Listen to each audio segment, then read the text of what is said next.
So yun nga mga ninong, ito yung si Fujiko. Kung natatandaan nyo si Fujiko ay nagkasakit.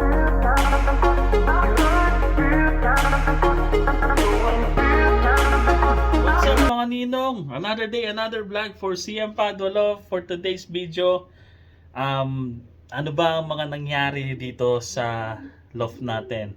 At saka may katatawanan nangyari dito sa loft natin ngayon.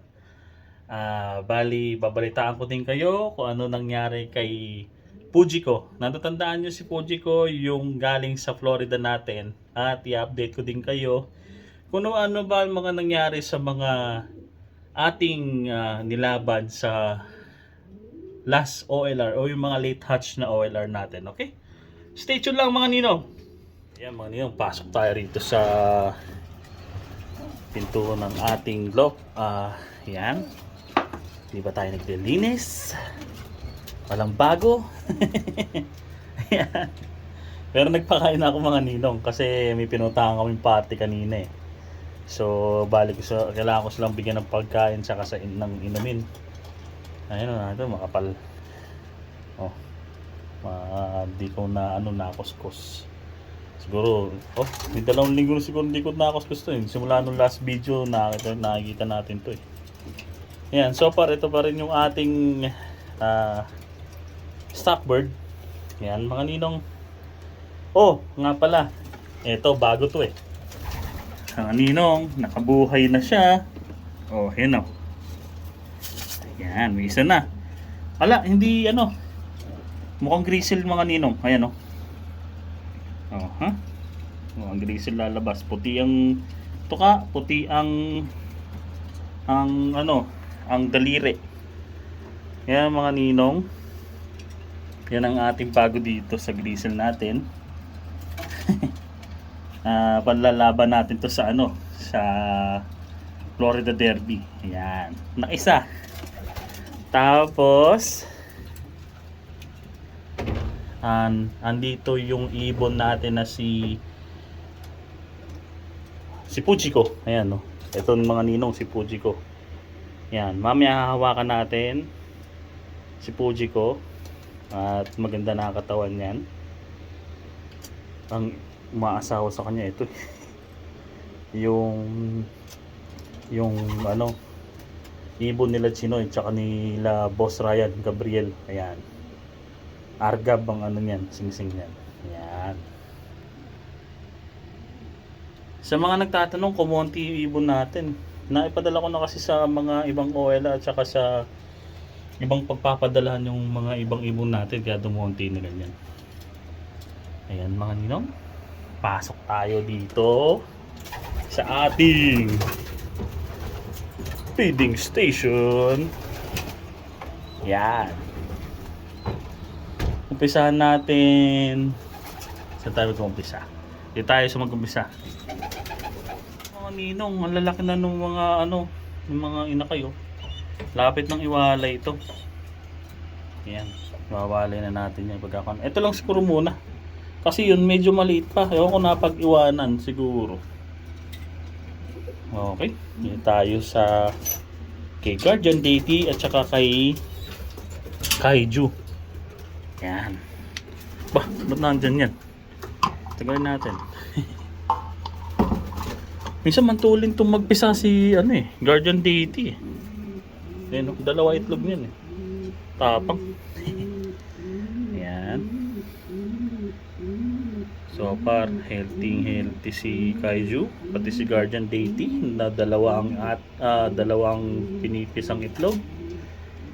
Ayan mga ninong. Yan ang update kay Guardian Deity. Okay, dito naman tayo sa kila sino ba to? Si 95 at saka si Mitsu. Yan, may itlog sila. Ay, may itlog, may inakay. Ito yung inakay, awatin na rin. Yan dalawang dalawang Wolverine. Inbreed Wolverine tong dalawa na to. Anak ni OG-14 tsaka ni Hanabi. Dalawa na yan. Yan, tahimik lang si Lucky 95, tsaka si Shimizu. Tapos, dito tayo sa baba. Ito mga ninong, di ko alam kung ano problema nito eh. Lagi siya nakalimlim. Wala naman siya nililimliman. Oh. Tapos laging galit pa. Wala naman itlog. So bali siguro tanggalin ko na lang ninong siguro yung ano. Yung ano niya. Oh. Galit siya. Wala namang itlog. Tanggalin natin. Ayan. Ayan mga ninong. Yan yung si Jassy, inbreed Wolverine. Ito naman si ano si Bachira. Yan, si Bachira. Wala pa rin itlog sila. Baka ang gawin ko rito, it's either anuhin ko muna, i-break muna. Pagpahingin. Tapos, yan ko ba? Gusto ko itong ipanlaban yung anak nito sa ano sa Florida Derby kaso hindi naaabot eh. Kailangan makapagpalabas sila ngayong May para abot ng July.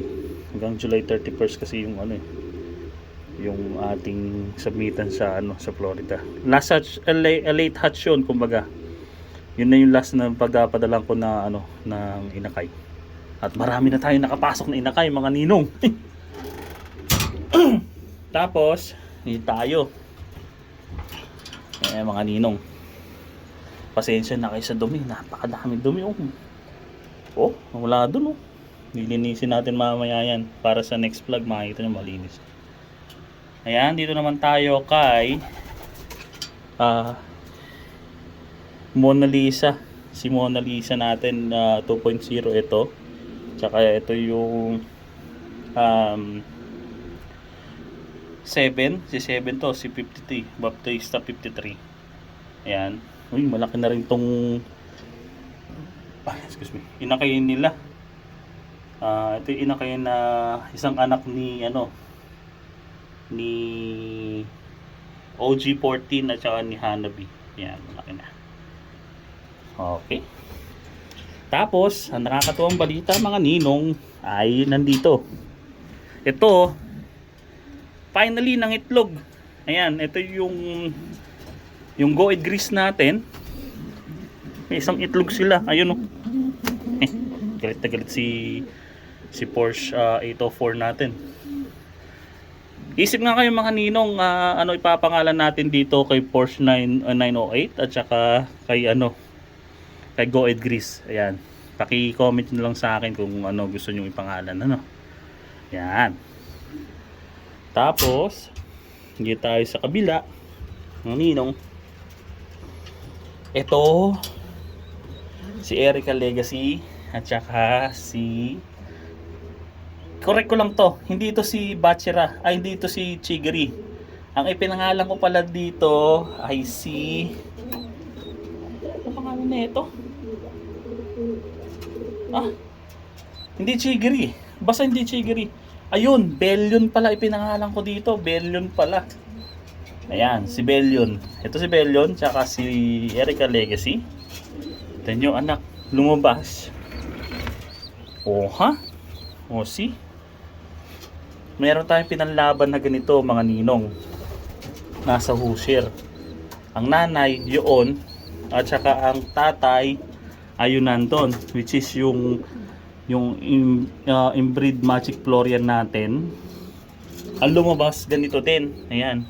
Lumabas dark check.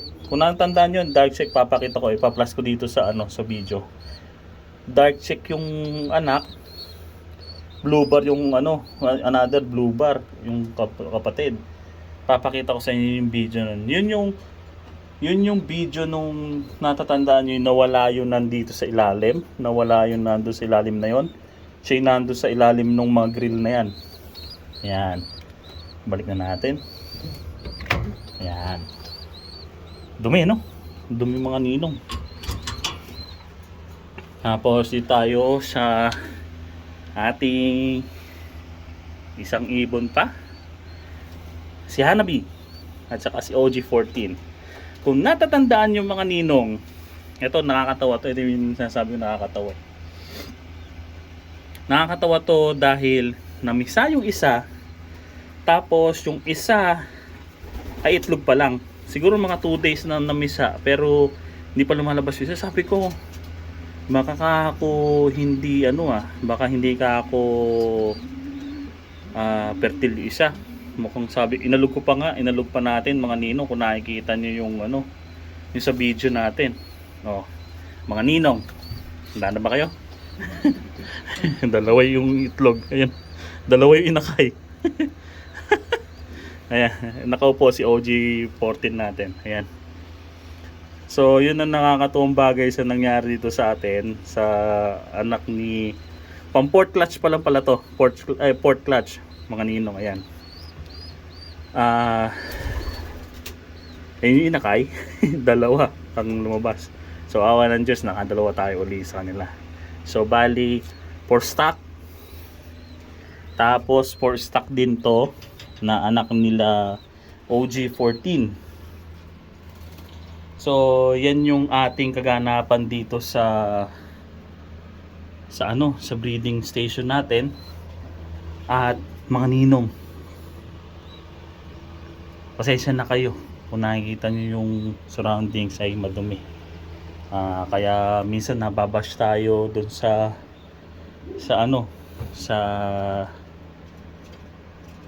YouTube channel natin dito dahil sabi nakikita daw na madumi yung kulungan. Mga ninong, talagang minsan hindi tayo nakakapaglinis, pero palagi ko hindi naman natural din sa pag-iibon yan. Pero kung hindi matibay yung resistensya ng ibon natin, nagkasakit na yan. Wala naman mga sakit yung ibon natin, pero ako naman pro ako sa linis talaga eh. Wala lang tayong time ngayong araw para linisin yan lahat, pero bukas lilinisin natin to. At sa end ng video na to, malinis yan, lilinisin natin yung mga poop tray nila. Kasi yung mga poop tray na yan, pagka sumobra ng dumi, one time kasi nangyari na sa akin yan eh. Hindi ako nakapaglinis ng mga siguro 2 weeks na straight. Umaamoy yung ammonia, may umaamoy na ng ammonia dyan. Kaya yun yung ibang napaggagalingan ng sakit. Yan. Di baling malinis yung feeder at yung drinker nila, mga ninong, rather than yung nasa poop tray nila. Kasi yung poop tray naman nila hindi naman mga basa, minsan lang may basa na poops nila. Kasi makikita mo naman yung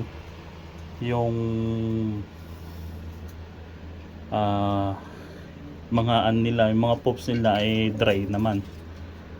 So as long as na yung loob ng drinker at ng feeder nila ay malinis, mas okay sa akin, yun lang. Pero syempre yung the best linisin natin yung mga poop tray, kasi baka mapanggalingan ng sakit yan, lalo na ng panggagalingan din yan ng mga basher. Meron na ang lit-lit ninong ng ating YouTube channel, may basher pa tayo, visit na yan. Okay lang yan, sige, mag-comment kayo na mag-comment ng ibabash nyo sa akin, wala nang problema. Yung mga nagtitiwalat na nanonood ng video ko, maraming salamat pa din. Yung mga basher na ayaw pa rin makita yung video natin, please kayo, kahit iyan follow nyo ko, wala nang problema. Basta nag-i-enjoy ako sa ginagawa natin na pagbablog ng mga ninong. Yun nga ang ating bago dito sa natin, sa breeding station, mga ninong. Papakita ko ngayon sa inyo, hahawakan natin si Fujiko, si Fujiko. Ayun, mga ninong, ay si Fujiko. Kukunin natin si Fujiko. Papakita ko sa inyo yung quality nung health niya ngayon. Okay mga ninong, yun nga pala mga ninong, nakakalimutan kong ipaalala sa inyo. Ayan. Ito yung nandito sa labas natin na breeding, isa pang breeding station. Ayan mga ninong, ang dami nilang balahibo. 3 araw ko na yun na hindi siya na nalinis. Ayan. Ayan, bali wala pa rin itlog itong natin. Yung breed Thomas 6 saka yung Wolverine. So siguro take time lang naman, wala nang problema dyan. Basta makapagpalabas sila ng itlog, tapos ipapayaya na lang natin. Tapos nandito sa baba, ayan, nag-itlog na yung isa, pero hindi ko pa nakikita yung pangalawa. So ayun, nakaupo na si Baptista 2. Ayun si Borga. Palagay ko mag-iitlog naman yan ng pangalawa, baka next week, tomorrow or sa Monday. Ayan. So yun mga ninong, quick update lang tayo dito sa breeding station sa labas.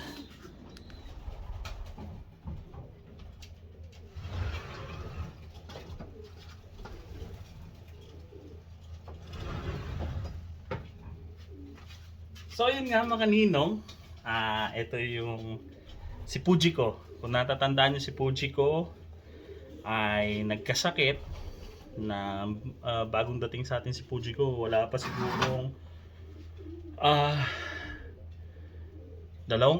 hindi 2 araw, 1 araw lang siguro, binidyoan ko na agad si Fujiko eh. Tapos nagkasakit siya ng 2 araw lang. Ayan. So bali, ipapakita ko sa inyo kung ano yung health ngayon ni Fujiko. Ayan mga ninong, nakikita nyo, wala na siyang sakit, hindi na siya yung kala mo hinahalak o may respiratory. Ang katawan, hindi bumaba ang katawan niya. Ayan. Kung ano yung dati niyang dumating na katawan ni Fujiko, ayan po yung katawan ni Fujiko. Pink na pink mga ninong. Ang ganda yung natutuwa ako dito sa itlog na to. Ayan mga ninong, tama yung pagkakapisa nung Wolverine natin. Ayan yan. Ganda So marami nagsasabi sa akin na respiratory nga daw yung nangyari sa ni Fujiko. Nangyari sa kanya. Mga ninong, hindi galing siguro sa loob ko yung pagkakasakit ni Fujiko, kasi kung nanggaling sa loob ko yung respiratory sinasabi nung nag-comment sa natin, sa vlog natin, ipalagay ko lahat ng nandun sa loob natin meron sakit yun. Ito mo wala 2 days. Alam mo, binigay ko lang mga ninong. Ito lang. Walang bayad sa akin ng yung etong Tony's, ano ba to? Hindi pala to beta farm na nakalagay na Respire Pigeon tablet. Ayan, ito lang ang binigay ko. At saka itong Tony's Treasure na to, tigisa. Ay hindi, yung pangalawang day ng ginamot ko si Fujiko, binigyan ko ng 2 tablet ng Tony's Respire. Kung kanino, okay na ulit. Pasilip ko siya yung ngala-ngala. Kung makikita, ewan ko palagi ko hindi makikita sa video wala na. Ayun So yun mga ninong, hindi galing sa loob natin yung sinasabi na respiratory, kasi unang-una, kung galing sa loob natin yan, halos lahat yan meron, palagi ko. Kasi nanggaling na rin tayo dun sa may sakit na nagkasakit lahat ng ibon natin, to the point na nawalan ako ng mga breeder na magaganda. At nagtanda na tayo dun sa sa nangyari na yon, dahil nawalan ka ng magandang ibon, tapos nawalan ka pa ng magagandang pagkukunan ng lahi, tapos lumipad pa pera mo dahil namatay yung ibon. So sabi nga nila napapalitan naman ng ibon eh. Pero yung syempre opportunity na makuha na natin ng magandang bloodline yung mga ibon, eh yun ang nawala sa atin. Malay mo ando pala yung magpapanalo sa OLR at ano. Pero awa ng Diyos, ito nga si Fuji ko hindi namatay o nagkasakit. Hindi namatay. Or wag naman sanang mangyari. Kasi isa sa magiging good breeder natin ito si Fuji ko, kahit na ah, tumapos lang siya sa Florida Derby na ang kalaban niya ay initial na kalaban niya is 5,000 nag-start. Almost 7,000 yon. Nanging 6 na lang nag-start yung training. Ayan. Oh, ha? Ayan po si Fuji ko. Bakit daw Fuji ko? Naalala ko lang kasi sa Lupin the Third. Yun si Fuji ko. Crush natin yan dati nung bata tayo. So so yun yung pinangalan ko dito. Ayan. So bali nga pala mga ninong, i-update ko rin kayo kung ano yung nangyari sa atin sa career natin sa OLR na nangyari na late hatch. Okay? Yung late hatch natin ay si Puchiko. Tapos yung Big Andy natin, 4 din yon. Ito si Puchiko, finisher. Sunod yung Big Andy. Yung Big Andy natin, nag-start yung training, 2 na lang. Ang nandun lang si Miss Refreshing at saka si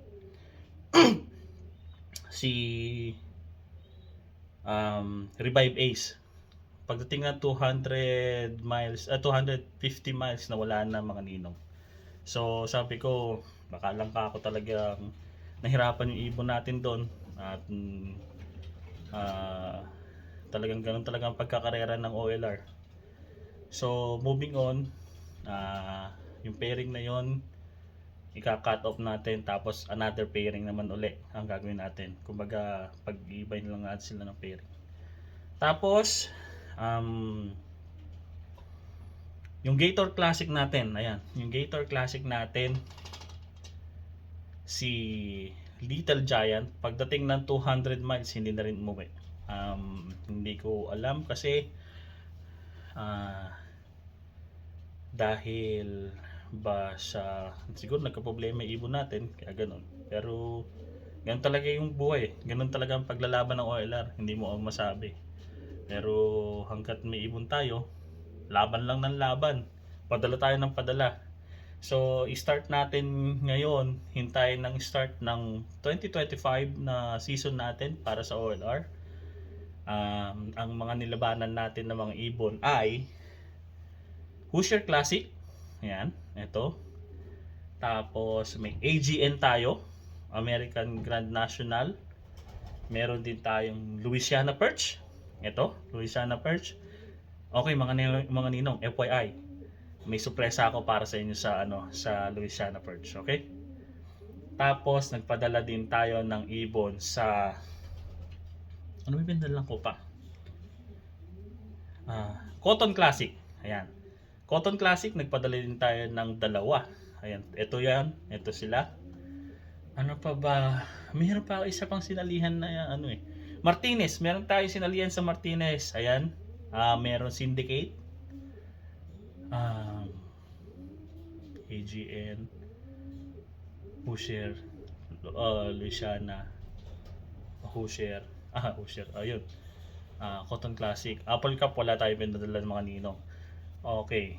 Yun lang siguro, Sham siguro yan, no, may pindala ko. Ito pa mga ninong. Ang paparating natin na news ay sa Florida Derby, sasali tayo uli sa Florida Derby, Florida Pigeon Derby.